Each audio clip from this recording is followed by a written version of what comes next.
Chiefs Kingdom, welcome into a brand new episode of the Chiefs Report by Chat Sports.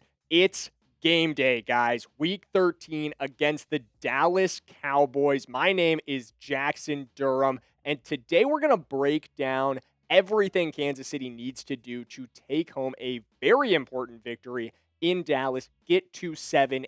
But before we get into all that, I want to hear from you guys. What do you think on this one? Who needs to step up in Week 13 for the Kansas City Chiefs to get this win? Is it Patrick Mahomes?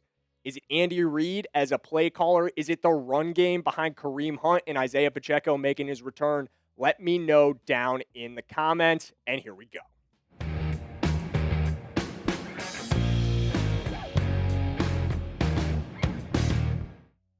So, like I said off the top, Kingdom, we've got a loaded show. We're going to get into it with the Week 13 injury report. Some notable injury news on both sides of this one. Some Chiefs injury news and some Cowboys injury news, both going to have a major impact on this game. And once we get through that, we've got our keys to victory. As usual, I'm going to give you guys the three things that I think Kansas City absolutely needs to do to lock this one up.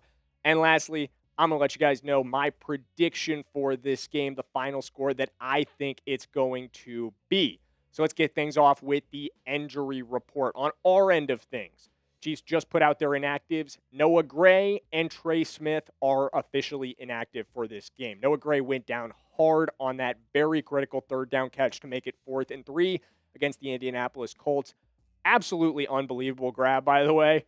It just kind of slipped my mind when I was doing the takeaways from this game to talk about that catch, but what a grab. Going to give Noah props for that one right now. Unbelievable that he came down with that ball between his legs.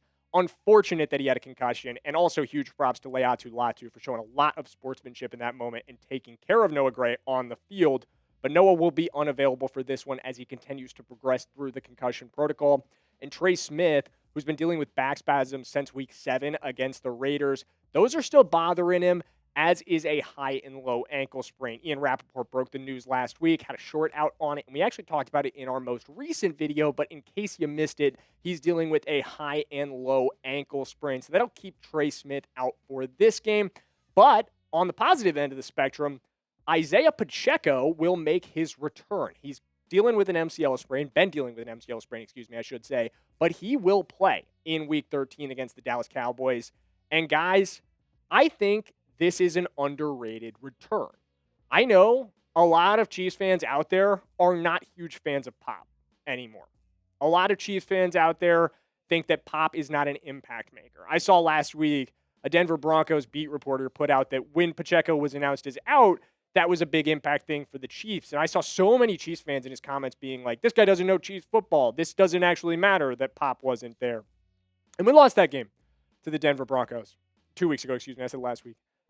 I think Pop not being there had an impact on that. And I think Andy Reid's quote on Kareem Hunt's huge performance is telling of why. Here's what he had to say about Kareem Hunt's 100-yard game. He said, yeah, I'm proud of him. He's upright, which is a positive thing. He's doing good. It just shows you what he's put into it. I'm proud of him at that age, at that position. Those guys don't normally hang around very long and be productive like he was this past week, and he wanted more. Which, look, I'm sure he did. I'm sure he wanted 50 carries on the night. But Kareem Hunt's running on adrenaline in that moment and with probably no concern for what his body's going to feel like the next day.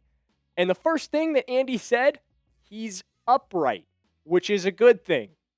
Yeah, definitely a good thing, but the fact that that was even a possibility for him to just not even be standing after this game because of all of the workload that he got, at his age, Kareem Hunt is not a 30-carry running back, guys. It's just the reality of it. He had a phenomenal effort for us in that game, but he is not sustainably going to be able to take on 30 carries and produce like he did. Even towards the end of the game, you start to see that wear and that tear on him. But Isaiah Pacheco can come in and boost this backfield. Isaiah Pacheco can take on the workload because I really do think that 30-carry benchmark, maybe we don't need to get 30, but we need to be north of 20, 25 carries on a regular basis for this offense to be as successful as it absolutely can be, as we saw it be towards the end of the game against Indianapolis. So I want to hear from you guys on this one. Who gets more carries against Dallas? Who do you think should get more carries against Dallas? For Isaiah Pacheco, making his big return from the MCL sprain, type IP. For Kareem Hunt, who went off for over 100 last week, type KH. Let me know down in the comments, and we'll get into the Cowboys injury report. So, on Dallas's end of this thing, they've got a couple notable injuries, number one of which is actually one of their best offensive linemen, Tyler Guyton, not one of their best offensive linemen, one of their younger offensive linemen. I was actually thinking of Tyler Smith when I said best offensive lineman. Sorry, guys. Tyler Guyton is a solid player. He's actually been developing pretty solidly this year. He's also a Sooner, so Boomer Sooner. But he is not going to play in this game. Dealing with an ankle injury, has officially been ruled out. Kalen Carson is also dealing with a hamstring injury. Solid corner for them. He's questionable for this game. So 2 interesting injury situations. And then there's also the George Pickens injury situation. You may notice that he's not on this injury report. That is because he was a full participant in practice today. He was limited yesterday, back to full status today. Will absolutely be out on the field for the Dallas Cowboys. So nothing to worry about for Pickens if you do happen to be a Cowboys fan checking out this video. But Pickens is absolutely something that the Chiefs will have to worry about. And Nathan Thomas will be stepping in for Tyler Guyton. And speaking of things to worry about, if you guys are worrying about holiday gifting, about holiday meal prep, and entertaining for the family when they come in for Thanksgiving, for Christmas, don't worry about a thing, guys. Omaha Steaks has you covered. Omaha Steaks is the best provider in the entire meat industry. This stuff is fantastic. You guys have heard me say it before. Whether it's the steaks, the burgers, the jumbo franks that they have, actually tried those for the first time pretty recently, and they're unbelievable. This stuff is absolutely great, and it's unrivaled quality and variety. And every bite is backed by their 100% guarantee. And guys, right now is the perfect time to save on delicious gifts and holiday hosting favorites. Like I said, everything is fantastic, and every steak is perfectly aged to maximize tenderness and hand-cut by master butchers in America's heartland. And I know all of that sounds too good to be cheap, but you guys can get incredible savings with it. I've got an exclusive deal just for our Chiefs Report viewers. The Kingdom is going to get an extra $35 off with promo code CHIEFS at checkout. So save big on unforgettable gifts with Omaha Steaks. Visit omahasteaks.com for 50% off site-wide and an extra 20% off select favorites during their cyber sale. And for an extra $35 off, use promo code CHIEFS at checkout. That's omahasteaks.com, promo code CHIEFS at checkout. Terms do apply. See site for details. Huge shout out to Omaha Steaks for sponsoring this video. Link in the description and in the pinned comment for more. Let's get into our keys to victory against Dallas. Number one, take some deep shots on this defense. If you have not watched the Cowboys this year, they are, maybe short of the Bengals, the worst passing defense in the NFL. 30th in yards allowed per game. 30th in yards per attempt allowed. 26th in completion percentage allowed. They're allowing nearly a 70% completion percentage, and they are 21st in sack rate. It's bad at getting after the quarterback and bad at stopping teams from getting over the top. And I say over the top because when it comes to defending the deep ball is where Dallas is actually at their worst. I have never seen a yards per attempt statistic like that. I'm not going to lie to you guys. If you're not familiar with what that should usually look like, MVP quarterbacks are typically at 8 yards per attempt. Over the last decade, that's about the average. If you throw past 20 yards on the Dallas Cowboys, I don't care if you're J.J. McCarthy or Patrick Mahomes, you're averaging almost 20 yards every time the ball leaves your fingers and travels past the 20-yard mark for the line of scrimmage. That's unbelievable. 9 touchdowns to 1 interception. People are completing 55% of their passes past 20 yards on this Cowboys defense. That is pathetic from a defensive perspective. No other word for it. Sorry, Cowboys fans. But it's something we can absolutely take huge advantage of. And that's where the guy I've been pushing for over the last couple weeks, that's where I hope he comes into play. Tyquan Thornton is almost indisputably, at least statistically speaking, he's been the best deep threat in the NFL this season. And I know that sounds unbelievable, but look into the numbers. When you throw deep to Tyquan Thornton, you're averaging almost 25 yards per attempt. Unbelievable. He's fantastic. Let him go against this Cowboys defense. I hate to say this because we drafted Worthy in the first round, but I genuinely think when you watch the tape, when you look at the numbers, Tyquan Thornton is the best deep threat we have on this team right now. We need him out there running more deep routes. We need him threatening this Cowboys defense. That doesn't mean Worthy isn't out there. Maybe we just have more speed on the field. But I want to see Tyquan get some opportunities to go deep on this defense because there are going to be chances to take the top off. And that's where Tyquan comes into play. And that's going to be a huge way the Chiefs win this game, in my opinion. Number 2, McDuffie needs to follow George Pickens. Guys, George Pickens, he's on a tear right now. He's absolutely on a tear right now.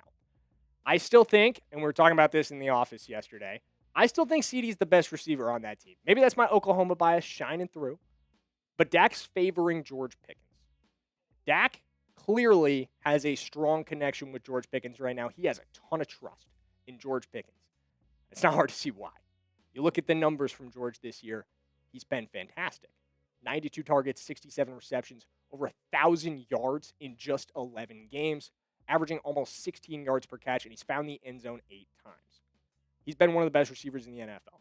Arguably, I think there's a couple guys that be ahead of him, but he's arguably I would say he's a top 3 receiver in the NFL right now.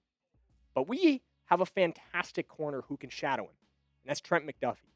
Trent McDuffie needs to be all over George Pickens. We just don't have another guy in the secondary that can follow George and threaten him the way Trent can. Trent's allowing a 65% completion percentage. Remember, that's following number 1s.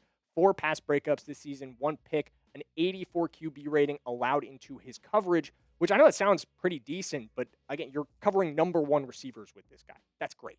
5.4 yards per target allowed.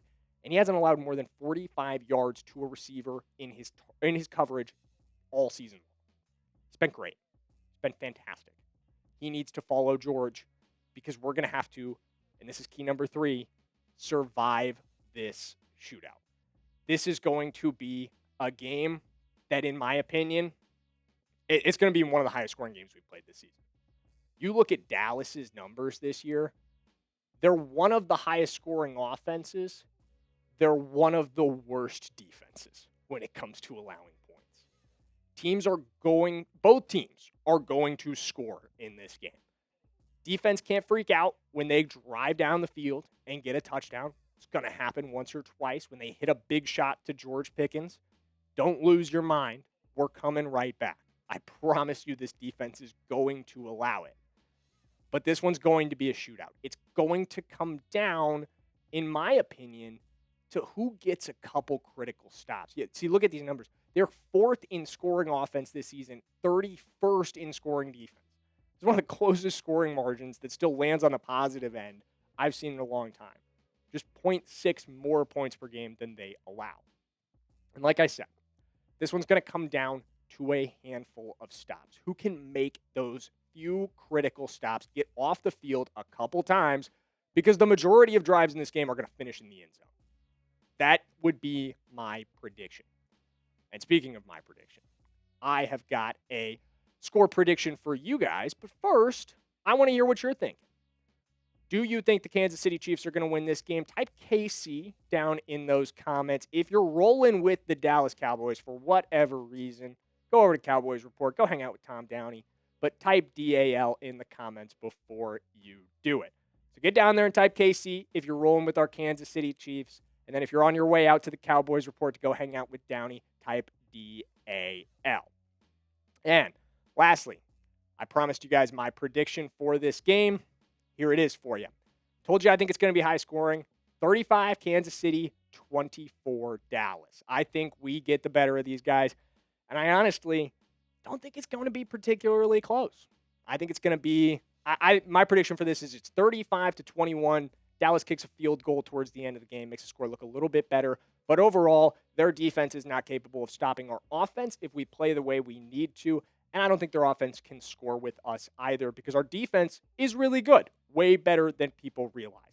Let me know what you guys think in the comments, though. Drop your predictions. Let me know who's going to win.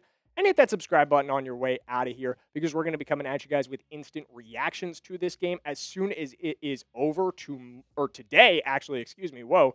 And let's go Kansas City Chiefs. Huge win today.